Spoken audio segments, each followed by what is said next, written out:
In the early 1950s and 1960s, right after declaring independence, South Korea was one of the poorest countries in the world.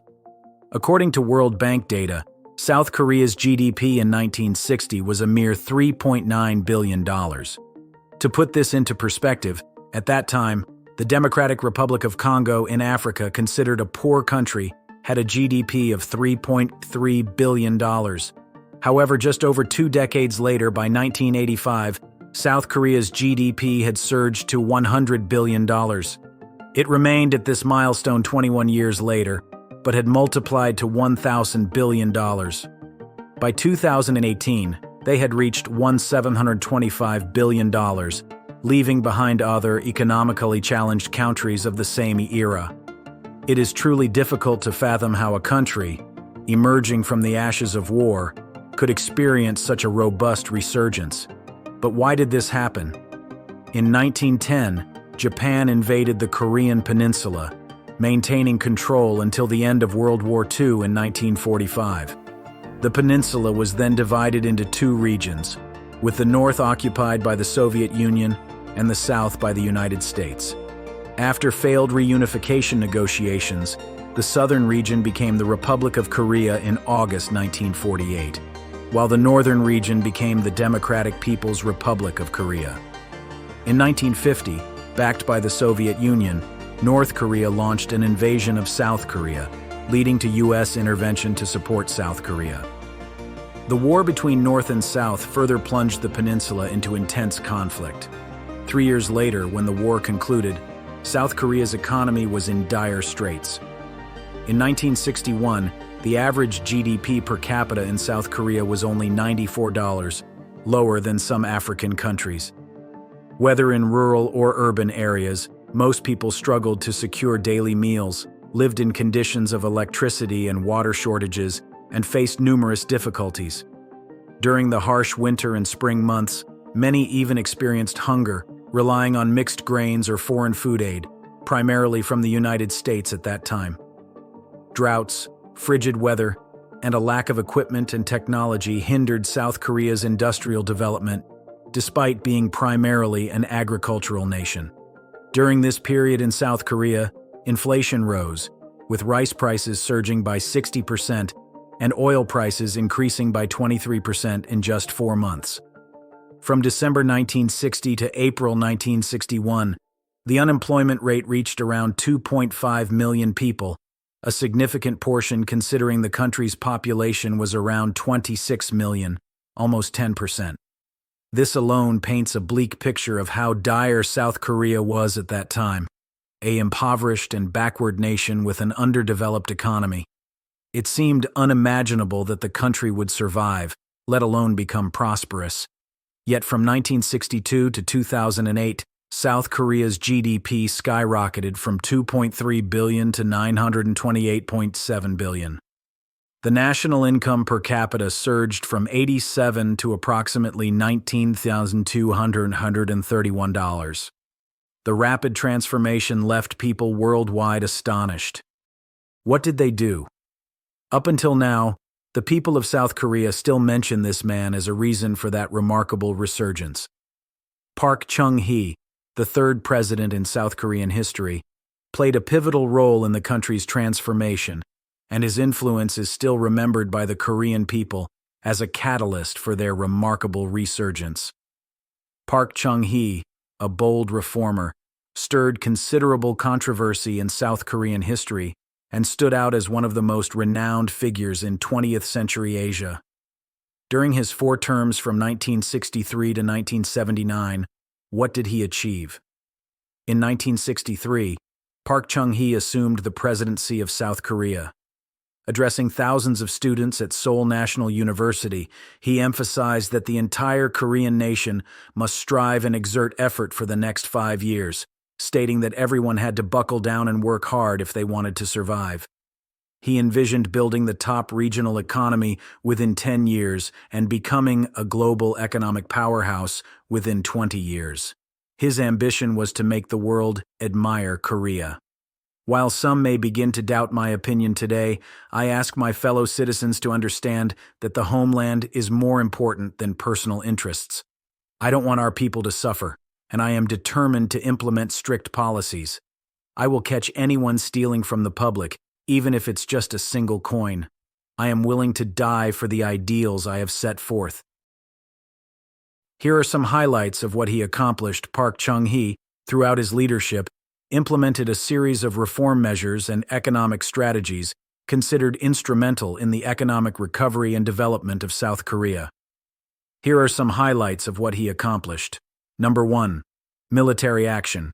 Park Chung-hee assumed power through a military coup in 1961.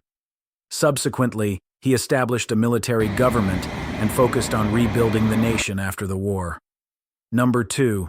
Economic development policy. Miracle on the Han River. He initiated the Economic Development Plan, concentrating on key industries such as steel and chemicals, implemented measures to promote exports and attract foreign investment, organized and supported large conglomerates like Samsung, Hyundai, and LG, helping them become crucial drivers of the economy. Number 3. Education and labor policy. Strengthened the education system to train a high-quality workforce for industrial needs. Promoted technical and vocational training programs to enhance labor skills. Number 4. Strict governance policies. Applied strict governance policies and price controls to stabilize the economy. Combated corruption and promoted social order. These measures laid the foundation for South Korea's economic miracle, where Park Chung-hee is regarded as a decisive figure in transforming the country from a war-torn economy into one of the strongest in the world. In 1963, they focused on building large economic conglomerates, also known as chaebols. These conglomerates were encouraged, sometimes forcibly, to engage in exports, aiming to earn foreign currency for the country. As a result, companies like Hyundai, Samsung, and LG were compelled to compete globally. From the late 1960s onward, South Koreans began discussing the true nature of these chaebols as they expanded into all sectors of the economy. Successful ones, such as LG and Samsung, followed the model of Japanese economic conglomerates. Over time, they evolved into powerful multinational corporations, gaining worldwide recognition. This served as a lever to make the South Korean economy and industry more prosperous than ever. Simultaneously, Park Chung-hee called for society as a whole to cut expenses and implement austerity measures. Every citizen had to skip one meal per week, avoid smoking foreign cigarettes, and abstain from drinking coffee. By the end of the 1970s, South Koreans continued to use black and white TVs, despite the mass production of color TVs for export. Luxury items, from cosmetics and fashionable clothing to high-end cars, were restricted in imports to the minimum to prevent capital and foreign currency from flowing out of the country. South Korea's total export turnover increased from $32 million in 1960 to $10 billion in 1977. Regarding diplomacy, unlike his predecessors, Park Chung-hee normalized relations with Japan, a country that had caused much pain to the people of South Korea. This move faced strong opposition from many South Koreans, but Park was indifferent because the top priority was to pave the way for economic development. According to various estimates, South Korea received around $800 million in concessional loans from Japan, attracting many experts and acquiring technologies from this market. From 1962 to 1979, approximately 60% of South Korea's foreign technology came from Japan. The combination of cheap domestic labor, along with capital and technology from Japan, strongly propelled South Korea's industrialization process. Japan subsequently became South Korea's second-largest foreign investor, following only the United States. When it comes to the United States, it is the single most significant ally for the development of South Korea. During their alliance, the South Koreans learned a great deal from the Americans. The U.S. military trained Korean officers, teaching them skills in goal setting, leadership, planning, and organizing fundamental management issues. Korean engineers learned how to repair machinery and build infrastructure. Businesses catering to the U.S. military learned about accounting, bookkeeping, and invoicing. One of South Korea's most renowned companies, Hyundai, started by fixing cars for the United States. South Korea also adeptly participated in various global trade blocs, led by the U.S.